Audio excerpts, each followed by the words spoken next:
ನಮಸ್ತೆ.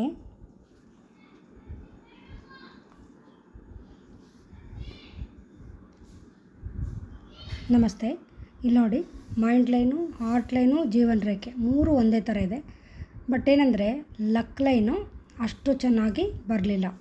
Mind ಲೈನಿಗೆ cut ಆಗಿಬಿಡ್ತು. ಅಲ್ಲಿಂದ ಮೇಲೆ ನೋಡಿ, ಇಲ್ಲಿವರೆಗೂ ಮಾತ್ರ ಬಂದಿದೆ ಇದು. ಅಲ್ಲಿಂದ ಮೇಲೆ ಕಾಣಿಸ್ತಾ ಇಲ್ಲ, ಇಲ್ಲೂ ಕಾಣಿಸ್ತಾ ಇಲ್ಲ, ಮತ್ತು ಮೇಲಕ್ಕೆ ಚಿಕ್ಕದಾಗಿ ಒಂದು ಸ್ವಲ್ಪ ಚಿಕ್ಕದಾಗಿ ಕಾಣ್ತಾ ಇದೆ. ಈ ರೀತಿ ಇದ್ದರೆ ಮೈಂಡು, ಹಾರ್ಟ್ ಲೈನು, ಜೀವನ ರೇಖೆ ಈ ರೀತಿ ಒಂದೇ ಥರ ಇದ್ದು ನಮ್ಮದು ಲಕ್ ಲೈನ್ ಚೆನ್ನಾಗಿಲ್ಲ ಅಂತಂದರೆ ಬಹಳಷ್ಟು ಫೈನಾನ್ಷಿಯಲಿ ಅವರು ತೊಂದರೆ ಅನುಭವಿಸ್ತಾರೆ ಅಂತ ಹೇಳ್ತೀವಿ.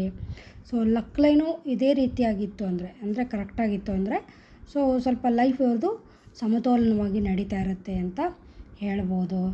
ಮತ್ತು ಇಲ್ಲಿ ಸ್ವಲ್ಪ ಅವ್ರಿಗೆ ತೊಂದರೆಗಳು ಯಾವಾಗ ಆಗುತ್ತಪ್ಪ ಅಂತಂದರೆ ಒಂದು 35 ವರ್ಷದ ನಂತರ, ಹಾಗೆಯೇ ಒಂದು 10 ಇಯರ್ಸ್ ಚೆನ್ನಾಗಿರುತ್ತೆ, ಮತ್ತು 5 ಇಯರ್ಸ್ ಚೆನ್ನಾಗಿರಲ್ಲ. ಈ ಥರ ಮುಂದೆ ಹೋಗ್ತಾ ಕಡಿಮೆ ಆಗ್ತದೆ.